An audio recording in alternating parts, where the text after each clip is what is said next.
thank you very much to everybody who's joined us again. Hope you had a nice break and you're ready to start thinking about sentience in reptiles and fishes. We're going back to the vertebrates now, and I would like to welcome Catherine Williams from Aarhus University in Denmark, possibly with Tobias Wang lurking in the background. He's also in the room over here. Yeah. Okay.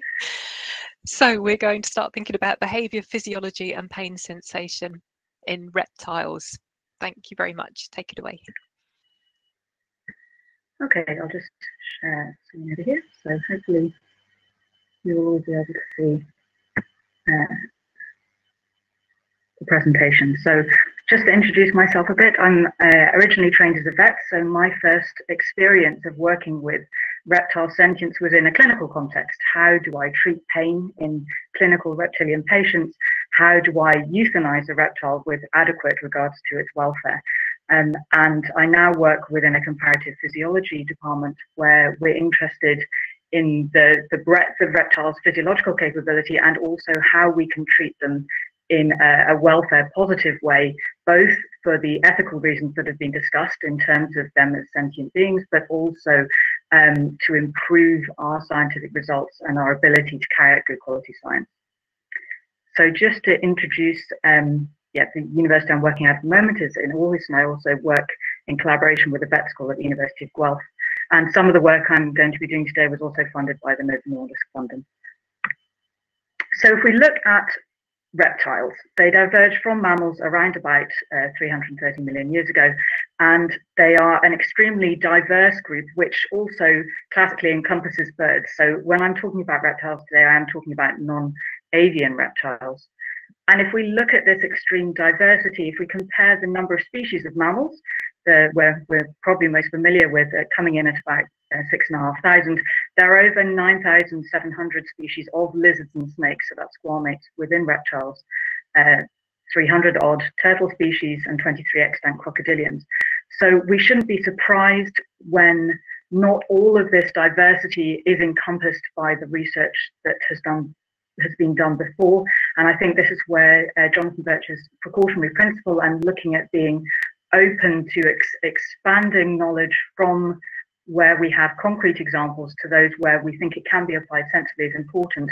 But I'd also like to bring up that this diversity means that in the practical applications of our knowledge on sentience, for example, in the treatment of pain in these animals, we need to be very aware that there is this diversity. There is this evolution by natural selection over a huge time span that's taken in place within this group of animals. If we look at which animals we're talking about, these figures are from different years because they're the most recent I could find. So in the USA, there are about 6 million reptiles held as pets. In the UK for last year, it's between 1.2 and 1.4 million. And in Europe, including the UK, we have 9.4. So they are very common as species in contact with humans. And as Helen mentioned earlier on, that also has impacts on the wild populations in terms of wild caught animals and also the captive breeding, for example. In terms of how many reptiles are used in research, we have the numbers from Europe, including the UK from 2017. And reptiles are interesting because they're the only subgroup of animals that isn't divided into species. So you can see that even for the amphibians, we get an idea of rana and xenophus. So that's the kind of classic and more aquatic xenophus species versus the more terrestrial rana separately, whereas reptiles are all bundled together. But you can see that there are fewer animals used in research. So this is animals that have undergone experiments, and that's almost 3,000 in 2017, in comparison with vast numbers of zebrafish and even vast numbers of mammals. We also come into contact as humans with reptiles in terms of their conservation, both in terms of being held within captive situations and also wild animals that are subject to veterinary treatment. And I think one of the things that I wanted to highlight is that the very thing we study here, so reptiles' physiological resilience, their ability to cope with a wide range of situations and an astounding range of ways of being, has occasionally, I think, blinded us to what they may be as sentient beings. So, for example, if we look at this picture of a juvenile Morrelets crocodile, which Marissa from the Reptile Research Coalition posted, this is an animal that was in the wild and thriving with an injury that in a mammal would be considered to cause significant pain on it happening. So losing half your upper jaw causes significant pain. And I think that it has been perceived that the ability of reptiles to get over this kind of injury means that they can't possibly have perceived pain because we wouldn't be able to deal with that kind of pain. And I think that's a problem, because it has, I think, blinded us to both their physiological resilience, but also their capability to perceive pain, which I hope to show you some of the evidence for. This is also something that's really important on a clinical level with all these pets that I showed you the numbers for earlier. So, for example, one of the most common injuries seen in vets is thermal burns in snakes. And here I'm showing you also a picture from a chameleon. So we've had several definitions of sentience across the day. This one's taken from a recent review specific to reptiles, and I'd also like to point to Helen Lambert's review that she mentioned from 2019, looking at the scientific literature for evidence of reptile sentience. And I think that most of the speakers today have converged around this idea of feelings, both positive and negative feelings, and also some degree of awareness, self-awareness. And I think I'd like to go a little bit into what has been studied in reptiles first, and then I'm going to hone down on pain, both because that's of interest to me as a vet and a researcher, but also because it's where the majority of the evidence for sentience is in reptiles. So if you look at Helen's paper from 2019, 22 of the 38 publications that dealt with sentience in reptiles were dealing with pain. So it's the majority of where we have this evidence. So with all these pet reptiles around, there are lots of kind of anecdotal evidence of behavior and cognition. And I think in common with what Jonathan was saying earlier, I think we need to go beyond this. It's very interesting to see that Eastern indigo snakes can cognitively match up with food puzzle boards. But I think we need to go beyond this. And I think there are two areas in which we can look at this. One of this is where reptiles have come into contact with humans in terms of breeding, conservation, and captive animals. And for example, there's a lot of evidence within the zoo community that where you need to do interventions with animals, for example, if you need to take routine blood samples, if you need to do an ultrasound, reptiles can respond quite well to training. So they're able to undergo conditioning, habituation, and I think this is a good evidence for their ability to make decisions based on trade-offs of the pain of a needle versus training to accept a target training and ultrasound. And then we've also got the scientific literature as well, and there has been an increasing amount of work specifically coming out of labs in Zurich, some in Sweden, and Anna Wilkinson's lab in Lincoln University, which I think Penny said a paper had gone up in the chat with. And these are some of the kind of cognitive tests that they're working on. So, for example, these are both examples from red-footed tortoises, which come from South America. They show evidence of gaze following. So not just that they know that they can see that an animal is looking at them, but also that they can follow that gaze to somewhere else. So an idea of the action of another individual. Even though this is an asocial species of reptile, they're also able to learn socially in a way that they can't learn on their own. So a tortoise will not learn to go round the barrier to get the food, but if it sees another tortoise do it, it will. And recently, she's also been working a lot in that group on enrichment preference and enclosure size, again, linking back to some of the slides that Helen Lambert showed us earlier. So now I want to get on to pain. And I think this is really interesting in terms of also what has been coming up about what do we need in terms of the evidence of pain versus nociception, and the kind of difficult species where we have a completely different nervous system in the invertebrates, but also how this debate has continued within the vertebrates. So Jonathan Birch brought up Brian Keyes' paper and the many responses to it on pain in fish. So if we look at brains are not the same across vertebrates. They have similar structures, but they do not take place through the exact same anatomy. So, for example, we know that birds can carry out a lot of extremely high-level cognitive functions, but they don't have a layered cortical structure in the same way that mammals do. They perform those functions through a different anatomy. And what I would like to do is just talk you through some of the anatomy that is relevant to pain. So one thing that also Sarah Dalesman brought up in the snails is response to opiates, and that's been tested in just about everything. And you can find an opiate that gives you a change in a nociceptive test. So that's a test where you give a noxious stimulus. So in the case of fish, it's usually an injection of acetic acid, which I'm sure Linda will be talking about later. In reptiles, you can use capsaicin is something we've used, which is the Chilean chili powder.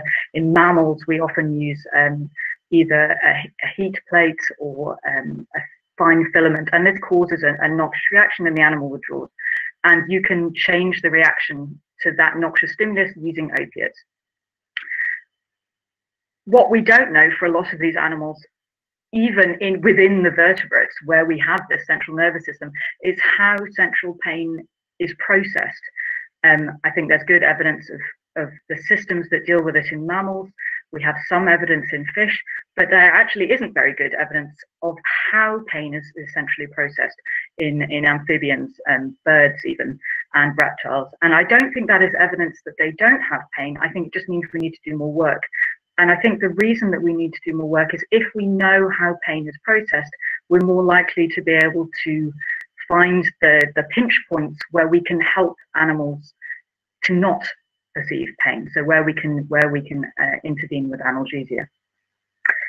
Another point that I think it's important to make as experimental scientists is that while we obviously have an ethical obligation to animals that are sentient and perceive pain, I actually think we have an even higher threshold as experimental scientists. And this is because if we look at experiments that we do where there is some tissue damage, obviously if this leads to pain that is perceived, this causes a lot of consequences for the animal. And if you look at the bottom right of this figure, the one that we care about in terms of this session is the negative valence effect on welfare, in a sentient animal, that this has ethical consequences. But actually what I'd like to say is that even if that is not perceived by the animal, the nociception, so the action of a noxious substance or a noxious stimulus on the animal, has lots of other changes that affect the scientific fields that we're studying. So whether you are a scientist interested in behavior, neuronal function, in the immune system, nutritional, cardiovascular, respiratory, you actually care not only about the ethical nature of your research, but it will profoundly affect your research if you haven't been able to limit the amount of nociception and pain experienced by the animal. So if we look at where we can act along this pathway, and Jonathan again mentioned that nociceptors, so these nerves that respond to noxious stimuli, are in the peripheral nervous system. We start off with me banging my hand with a nail. That's a noxious stimulus that is transduced, and that signal reaches my central nervous system. The picture here is of the snake's central nervous system, and it can be modulated, and the perception of pain, we believe, happens in the central nervous system.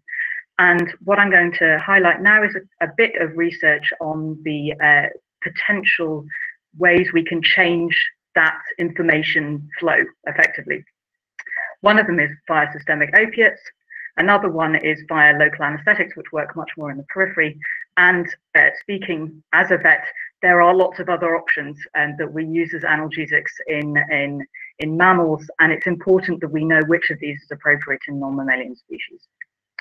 So if we look at work coming out of a lab in the US, this is Kurt Slagke's lab at the University of Madison, Wisconsin, they're using Trachyoma scripta, which is a common pet and research animal. And in this particular study, these animals were subject to a surgical gonadectomy. So this is where you go in and, as a clinical vet, managing a conservation population where you don't want them to breed, or as a clinical vet looking at a pet species, you're going in to remove the ovaries or testes of the animal. And what they did was to do that and to apply they applied full anesthesia for the surgery, but they also applied additional analgesia. And that was either in a saline group, a control, butorphanol, which used to be the major analgesic used in reptiles, or morphine. And what they did, the time point is 0 for the surgery, and they then measured at various time points after that the response of these animals to a thermal nociceptive stimulus. So in this case, they put a heating pad underneath the hind limb of the animal and looked when it withdrew.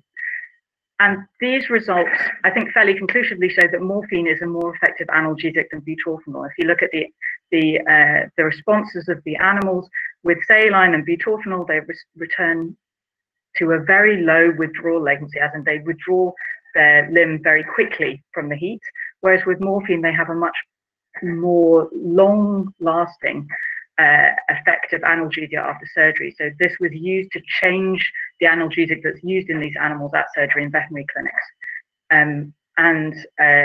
I think it's a very good example then of both the nociceptive tests we use in a reptile, but also their use in changing what the clinical decision making is. We tried to have a look at a different nociceptive test. In this case, this was in pythons, where we looked at the heart rate change after an injection of capsaicin, so that's the active ingredient of chili powder, in the common pet species, Python regis of ball python. And what we found was somewhat different. The capsaicin definitely increased the heart rate above saline, as you would expect of a noxious stimulus, but neither morphine nor butorphanol significantly changed that. And this is what I want to make clear, is that, again, I don't think that means that snakes don't perceive pain. I think it means that we need to work harder to look at which opiate is suitable for use in snakes.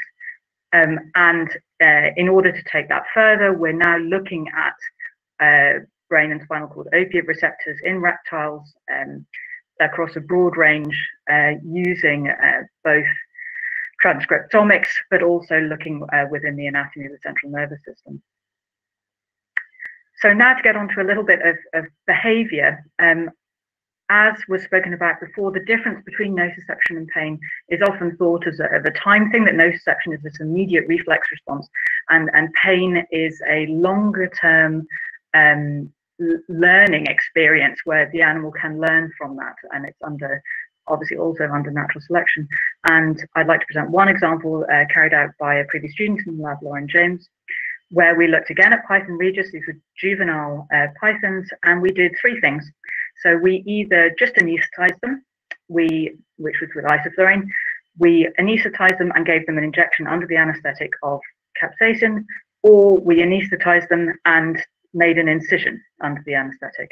And what we wanted to do was find a way of assessing longer term behavior, which can be difficult in reptiles because their behavioral repertoire may be different from those we expect in mammals, and sometimes somewhat limited.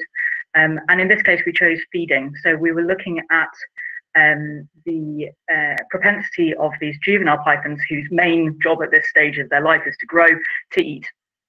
And what we found out is that if you looked at week 0 after either the anesthesia or the nociceptive stimulus, animals that had just had an anaesthetic had no delay to their feeding. They would eat as normal. So this was when they were presented with a dead mouse, how long would they take to come and eat it?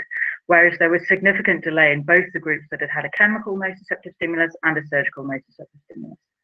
And what we saw is that these changes were quite long-lasting, especially for the surgical group. So it was actually only by week 3 that these juvenile animals had changed to go back to a normal feeding regime. And we think this is an example of a longer-term trade-off between something that is evolutionarily very necessary, the intake of food, versus this painful experience. I think one thing I'd also like to mention is that this painful experience we were able to modify it using local anesthetics. So if you give bupivacaine, which is local anesthetic, they return to feeding normally. And so I hope that what I've been able to give you is an idea that reptiles are both diverse and physiologically resilient, but that doesn't mean that they don't experience pain. We just have to look at something that's relevant for the species that we're looking at. that there's growing interest in their cognition and evidence for sentience in the species where it's been looked for, that pain relief is an ethical necessity, and actually I would say that anti-nociception is in itself a scientific gain in terms of increasing the reliability of our results, and that analgesics work when they're verified, and therefore we need to do the work to get the answers specific to the species that we're using. Thank you very much.